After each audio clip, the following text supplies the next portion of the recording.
अब आगे क्वेश्चन आता है कि पुरुषार्थ का रियल मीनिंग क्या है? हाँ, ये जो पुरुषार्थ है, हर जगह पे पुरुषार्थ हमारे शास्त्र में लिखा है। पुरुषार्थ, हम्म। पुरुष का अर्थ, पुरुष का प्रयोजन क्या है, पुरुष हम्म। मतलब चेतन आत्मा का प्रयोजन क्या है।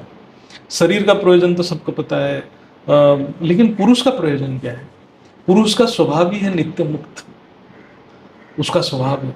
तो उसका प्रयोजन है मुक्त होना, उसको बंधना नहीं है किसी में। तो इस प्रयोजन को कैसे प्राप्त करेगा? जो आत्मा एक पूर्ण चैतन्य स्वरूप था, परम ब्रह्म परमात्मा से उसकी सर्जन हुआ था, वो आज एक शरीर में एक सीमित बन के फंसा पड़ा है। तो वो और शरीर के प्रयोजन के पीछे भाग रहा है, चाहे धर्म हो, चाहे अर्थ हो, चाहे कामनाएं हो, ये सारे शरीर की प्रयोजन है, आत्मा की प्रयोजन तो है नहीं। आत्मा भी उसमें सुख लेता है, धर्म अर्थ काम से भी सुख लेता है, लेकिन वो अंतिम प्रयोजन नहीं है। अंतिम उसका जो मूल स्वभाव ही है मुक्त होना, मूल स्वभाव ही है स्वतंत्र होना। तो वो स्वतंत्रता को प्राप्त कैसे करेगा? उसके लिए जो पुरुषार्थ करना है, तो क्या पुरुषार्थ करेगा? क्योंकि उसके मेमोरी लॉस हो चुका है, वो विस्मृत हो चुका है, वो कहाँ से आया हुआ है, इसीलिए वो दुखी हो गया है। जैसे बिछड़ चुका है वो, उस जो परम स्रोत जहाँ से उसकी उसकी सर्जना हुआ था, वो सर्जना से बिछड़ के वो भोग की प्राप्ति के चक्कर में, वो संसार से सुख लेने के जो उसकी इच्छाएं जागृत हो गया, वो इससे जुड़ गया है। तो वो जो विस्मृत हो चुका है, जो उसकी जो दिव्य सर्जन हुआ था, वो दिव्य स्मृति को याद करने के लिए उसके मन को जोड़ना पड़ेगा उसको, क्योंकि मन जोड़ने का काम है, बुद्धि निश्चय करने का काम है।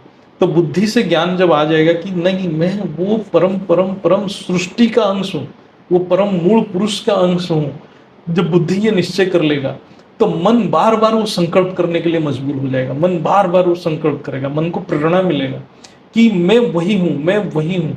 जब भी वो गलत जगह पे दुख मिलेगा उसको, तो वो कर्म प्रधान है मूर्ति जगत, मूर्ति में तो कर्म होना ही है, और उसको तीनों दुखों मिलेगा ही मिलेगा, चाहे कितने भी बड़ी मतलब कितने भी शुद्ध आत्मा हो, तब वो दुख के प्रति उसका मन नहीं जाएगा।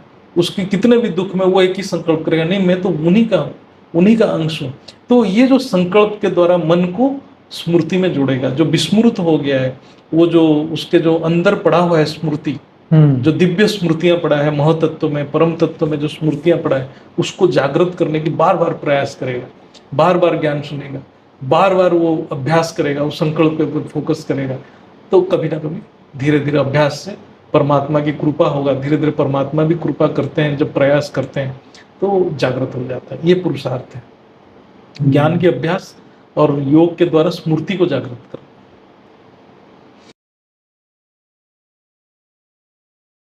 बेहद की पर